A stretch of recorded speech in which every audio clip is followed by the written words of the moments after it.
do you stay motivated, and we're going to take it for us, so us as a business and as a supplemental training business, how we stay motivated, especially given the last couple of months. So anyone have any starts they want to make on it? Motivation's a poor word. I think it's too short term. Yeah, depends on you label. I would say short term motivation, is an issue. When I think motivation, I think short term as well. So what would be a better word to describe it? What, determination, drive, what is it? What discipline, is the I think. Discipline towards a goal. Yeah, discipline can go many ways, but when I think motivation, I think just like short term videos that people need, like short kicks of energy to stay motivated for like a day or 2 days or something like that. And I don't think that's what long term will win out. The opinion I get of that question is somebody thinking like that this is like something we don't want to do. I find motivation is a word that is directly associated with things you don't want to do. So say for example if it's homework, like where you're getting your motivation through your homework, whereas I think people need to cut the motivation thought process and flip it to an area of more so of discipline, particularly for tasks that you don't want to do. I think also in the context of how they asked that question in terms of how do you stay motivated, maybe they're focusing more so on one part of their training program which they dislike. So say for example it could be keeping cardio levels very high outside of team sessions.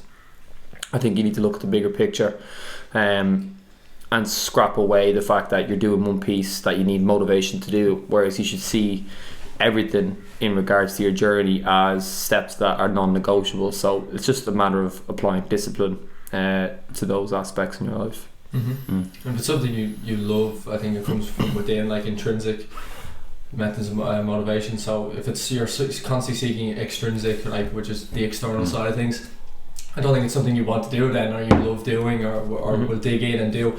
For things like, I know, speaking from experience, like a lot of the stuff we do, people think it looks great from the outside. Social media looks like, it always looks like it's doing well, and on the pitch stuff, it's all fun. Like that's the easy part. You're on the pitch for 2 or 3 hours. That's quite easy. It's what we do. It's all the more difficult stuff, like the admin stuff and the scheduling that takes Monday to Friday all day basically, and you're trying, like say for example for me and for you two are working, I'm trying to balance it with college work. That's where you have to be disciplined and digging, because that stuff I wouldn't class it as enjoyable, so I wouldn't say I need motivation to do it, but I know it's a vital part to the end goal, so you do it. And I don't think you need motivation to do that. I think you just, if you love it and you know like what needs to be done in order, it's a part of the process and you want to get it done, then you don't need anything from the outside. I don't need you to come and tell me you need to do this or here's something. Now every so often there's nothing wrong with being reinforced of something that you need to do. There's nothing wrong with that. But if you're constantly seeking it, it's not good. It has to come from within, some sort of motivation. But I think that again, when I think motivation, I think of those people who are constantly seeking those like 2-minute videos of a spark of adrenaline, then they're gone, they're there for like 2 or 3 hours doing something, then it just goes. Like obviously you don't want to do it if it's not, that doesn't mean you shouldn't do it. Like you were saying for homework and like for me college work, I wouldn't say I need motivation, but I don't want to do it. It's not something I like. It's not a huge part of my life that I know I need to do it, so that's why you have to dig in and do it, but I don't need external motivation to do it. So I think if you're constantly seeking things from outside to try and to continue what you're doing, it's obviously something that you don't want to do. So there is a time and a place for homework and stuff that's not enjoyable. You just dig in, you do it. Maybe you need short-term kicks of motivation just to do them and get them ticked off, but for some things that's long-term. So if it is for your training, for us, for building a business and something bigger than a business, it has to come from within. I think the way you said intrinsic motivation, you can almost flip that to the word discipline. And then obviously the extrinsic side where you're getting them from outside sources. I think Bobby's made kind of points I agree with. It's more discipline than motivation. Like discipline is your day-to-day tasks, your routine. Even from, again, shout out to the High Performance podcast. I know myself and you have listened to a lot of it, especially recently, where they're obviously talking these high achieving people, whether it's like people like Rio Ferdinand, Johnny Wilkinson, all these high achieving people from different aspects of sport and just business in general. Like they had Eddie Hearn on there the other day. You're kind of expecting when you're listening for them to say this magical thing they all do. So everyone wants a secret sauce. Yeah, but there's no nothing. secret sauce. Yeah, it's just like all discipline is probably the simplest way to put it. It's whether it was like Rio Ferdinand getting 2 or 3 buses to training when he was young, when he was in West Ham, or again Eddie O'Hearn had made an interesting point, because his father was obviously known as what was his father's name? Frank Hearn, is it? But he was always known as his son, rather than, and his whole idea of being disciplined was that he wanted to be known as Eddie Hearn, and then obviously he's gotten there. He's probably one of the biggest boxing promoters in the world currently. So I think it's, to answer the question in a short way, it's more about discipline and learning how to, and getting into a routine and staying disciplined to task. The ones you do want to do and the ones you obviously don't want to do. The ones that you do want to do, you don't need as much. Let's say it's more routine. Well, also knowing what you're good at and what you can do easily and what you enjoy, and also, like, I'm just going to use myself as an example because it's just easiest, that I don't like doing loads of parts of college work, but I know I need to do it.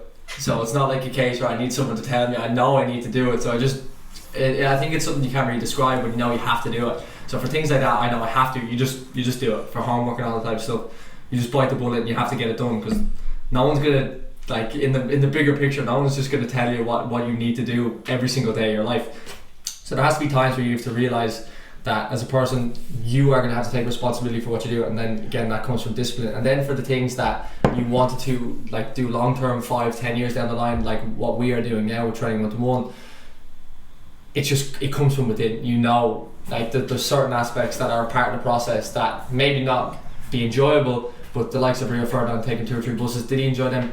I can almost guarantee he didn't, but they're a part of the process and you have to do them. So if it's not coming from within, I would almost guarantee you don't want it. Yeah, even just to conclude, I think if you have motivation constantly on your mind, like how to stay motivated to this task, maybe you're not allowing yourself to take a step back and see if this is actually what you want. Like, I find sometimes people, particularly with the influence of social media, are really chasing passions. Like, say for example, if somebody is successful, say even, let's talk this about 5 years time, let's say Training121 takes another couple of gears up and it's seemed or deemed successful across many variables, let's say for example, and some people are looking at them now and say, geez, I'd like to have a crack at that, like that sort of business. But if that's not your calling or your pull, you're gonna be constantly scraping for, I need to get motivation to do this, that and the other. Whereas on the flip side, we don't have that. It's already ingrained in us. We're already getting pulled that direction. Whereas I've been in situations where I've been pulled,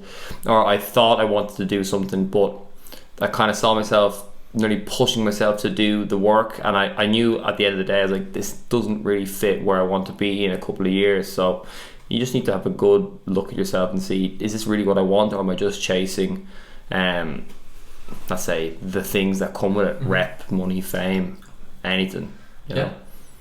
That's a good way of putting it. Yeah, you'll know. I think that's what, when I say self-awareness, and something I actually use quite a lot. Getting to know yourself is probably one of the best things, and I'm still getting to know myself, which is good, just using myself as an example. But you'll know. If you don't want it, you know. Inside, even if you haven't admitted it to yourself, when you take a step back, it's very easy to tell. It's happened with me in playing football. Like, I knew probably when I was 15, 16, but I played till 17, 18, 19. It was only when I was 18 going into my final year, I took a step back and I was like, no, this is not for me. Playing, no, definitely not. I didn't like the dressing room environment, all that type of stuff, just wasn't for me. And I went on and had my best year, actually, just because I took a step back and enjoyed it for the year, and I was like, but I knew at the end I was done.